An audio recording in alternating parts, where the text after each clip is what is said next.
Hello students, पिछले video में हमने मैटर की 3 स्टेट बताई थी। Mainly there are 3 states of matter known as solid,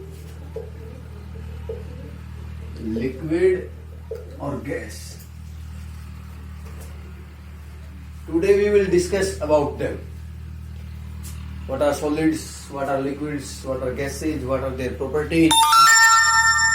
अब इन तीनों को एक साथ हम पढ़ लेंगे।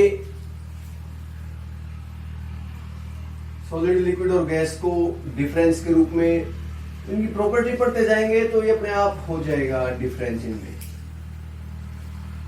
सॉलिड्स क्या होते हैं? The form of matter which have definite shape. इनकी जो शेप है, आकार है, सॉरी जो आकृति है वो निश्चित होती है। जैसे पेन है, पेंसिल है, बुक है, चेयर है, स्टोन है, ब्रिक है, जो जिस आकार का है वो वैसा ही रहेगा। आपके पास पेन है, आप उसको मेज पे रख दें, अमेरिका ले जाएं, पाकिस्तान ले जाएं, क्या उसकी शेप बदल जाएगी? नहीं बदलती है। बाल्टी में डाल लें, जग में डाल लें, उसको क्या शेप बदलती है? नहीं बदलती। सॉलिड्स की शेप डेफिनेट होती है, लिक्विड की शेप डेफिनेट नहीं होती है। Do not have definite shape. Liquid की शेप डेफिनेट नहीं होती है। They take up the shape of the container. इनको जिस बर्तन में डालेंगे ये उसी की शेप ले लेते हैं। फॉर एग्जाम्पल 1 ग्लास वाटर लें, अब ग्लास में डाल दिया तो ग्लास की शेप है, बीकर में डाल दिया बीकर की शेप है। इसी 1 ग्लास वाटर को किसी दूसरे बर्तन में डाल दें तो ये उस बर्तन की शेप ले लेगा। यहां डाल दिया तो ये इसी की शेप में आ गया, ऐसे हो जाएगा। मतलब वाटर की शेप चेंज होती है, डेफिनेट शेप नहीं होती। Gas gases also do not have definite shape। इनकी शेप भी निश्चित नहीं होती।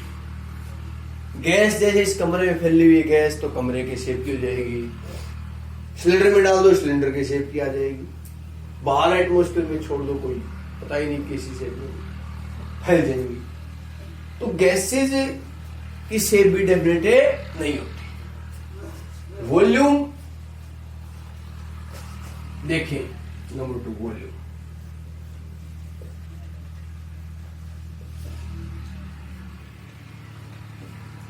तो सॉलिड का वॉल्यूम डेफिनेट होता है।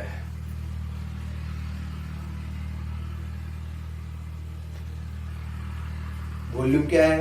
The space occupied by any body. किसी वस्तु के द्वारा गिरा गया स्थान। अब जैसे मार्कर है, यहां एटमॉस्फेयर में इतना स्थान लेके रखा है इसने। अब इसको कहीं भी रख दो ये इतना स्थान गिरेगा। एक ईंट है, आप मेज पर रख दो, जमीन पर रखो, कहीं भी रखो, उतना स्थान गिरती है। तो ये वॉल्यूम डेफिनेट होता है। लिक्विड का वॉल्यूम भी डेफिनिट होता है। Definite have definite volume.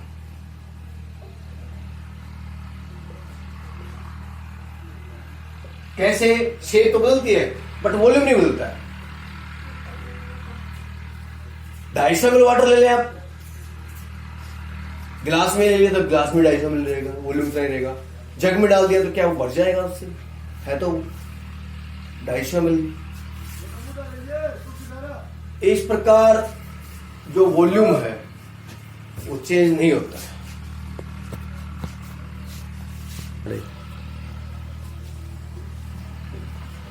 Gases का volume, gases do not have definite volume। Liquid का तो वॉल्यूम डेफिनेट है, एक गिलास 250 ml वाटर जग में 250 ml रहेगा, बाल्टी में उतना ही रहेगा, गिलास में तो लंबा खड़ा हो जाएगा, बाल्टी में तो फैल जाएगा, वॉल्यूम उतना ही गिरेगा, स्थान उतना ही गिरेगा। लेकिन गैस क्या है, गैस फैल जाती है, पार्टिकल्स के बीच काइनेटिक एनर्जी वेरी हाई होती है, फोर्स ऑफ अट्रैक्शन बहुत ही कम होती है, जिसके कारण गैसेज जो है ना फैल जाती है, जितना स्पेस मिलता है उसको उस पूरे स्पेस में वो फैल जाती है। तो वो अवेलेबल स्पेस ऑक्यूपाई करो, जितना स्थान मिलेगा उतना स्थान वो घेर लेती है।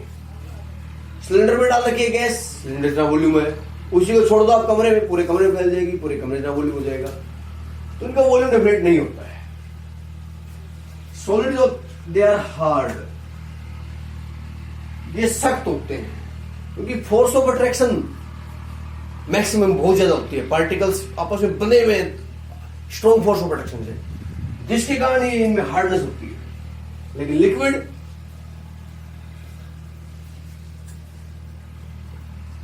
दे आर लेस, मतलब एक प्रकार से सॉफ्ट होते हैं, soft, they are also soft. Liquid और गैस उनमें कोई हार्डनेस नहीं होती, गैस के तो पार्टिकल्स होते ही बहुत दूर दूर है, लिक्विड भी हार्ड नहीं होते हैं, सॉफ्ट ही होते हैं, हार्डनेस उनमें देखने को नहीं मिलती है। नंबर 4 कंप्रेसिबिलिटी देखें, can not be compressed.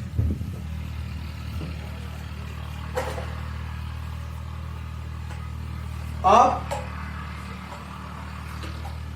Solid को कंप्रेस नहीं कर सकते, दबा नहीं सकते हो, दबा के गैप कम नहीं कर सकते हो, क्योंकि ऑलरेडी इनके बीच इतना कम गैप होता है जिसकी वजह से कंप्रेस नहीं हो सकता। दबाएंगे वाले दबाएं कम हो जाएगा, पार्टिकल्स हीट है, दबाओ दब सकती है क्या, नहीं दबेगी, क्योंकि पार्टिकल्स के बीच ऑलरेडी गैप इतना कम है, उसको और कम नहीं किया जा सकता। अब ये जैसे मान लीजिए सपोज कर लिए हाथ, इनको दबा दें हम इतने पास, और दबा दिए इतने पास है, इतना होने के बाद और क्या दबाएंगे, क्योंकि ऑलरेडी इतना कम गैप है, उसको और कम नहीं कर सकते। That is why they can not be compressed. Liquid, इनको भी आप they can not be compressed, इनको भी आप कंप्रेस नहीं कर सकते। Gases they can be compressed,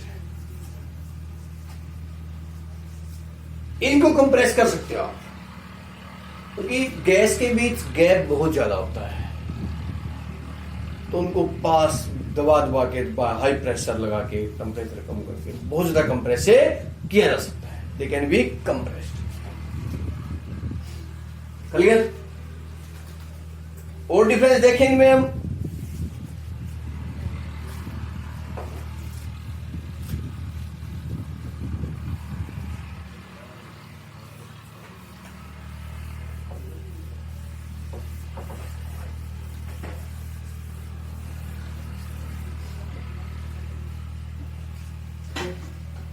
solid they are rigid,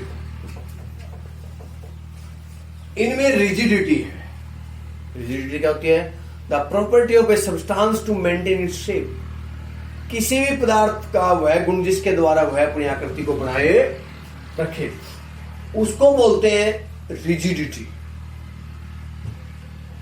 solid जो होते हैं रिजिड होते हैं, वो अपनी आकृति को बनाए रखेंगे जब तक बाह्य बल नहीं लगे। बाह्य बल लगने पर टूट सकते हैं, आकृति को डिफॉर्म नहीं करेंगे, आकृति बदलेगी नहीं उनकी, तो रिजिड है। लिक्विड्स जो होते हैं दे आर फ्लूइड, ये फ्लूइड्स हैं।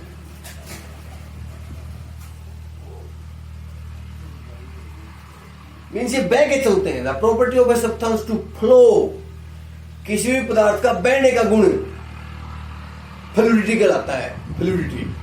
Liquids are fluids, they can flow, बह के चल पड़ते हैं।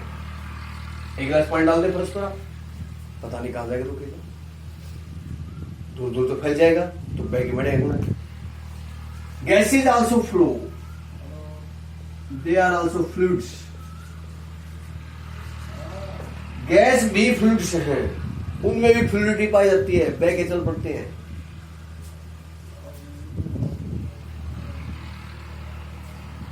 नंबर 6 प्रॉपर्टी देखें, पार्टिकल्स की position. Position of the particles is fixed. इनके पार्टिकल्स की पोजीशन फिक्स होती है।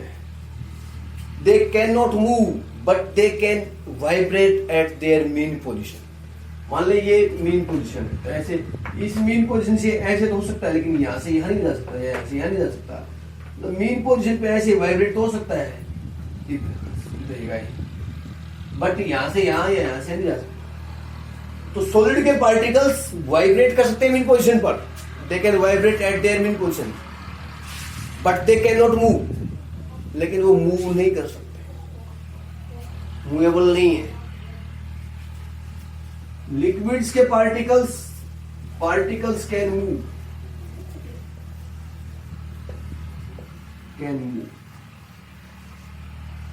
इनके पार्टिकल्स मूव कर सकते हैं, तभी तो एक स्थान दूसरे स्थान पर चले जाते हैं। और गैसेज का तो भाई आपको हाईली मूवेबल पार्टिकल्स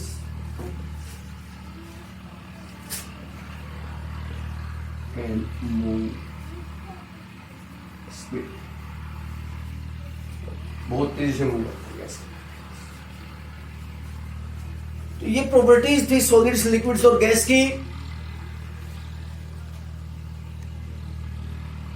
कल इनका पेज में लिखा हुआ नोट्स, ये वैसे तो आपके उसमें लिखवा रखे, कॉपी में लिख लिए हैं आपने, समझा दिया है। इसको ध्यान से पढ़ना, समझना, बुक में से पेज पढ़ना। बुक अवेलेबल नहीं है तो अपनी खरीद लें, नहीं तो एक दूसरे के पास देख लें। बुक से पेज जरूर पढ़ना और इनको साथ साथ पढ़ लेना, याद कर लेना। जो टॉपिक आपको वीडियो में मिलता है, वीडियो देखें एक दो बार, समझें, अच्छी तरह समझें, फिर उसको टॉपिक को बुक में से उससे रिलेटेड जो क्वेश्चन है उनको याद कर लें। Thank you.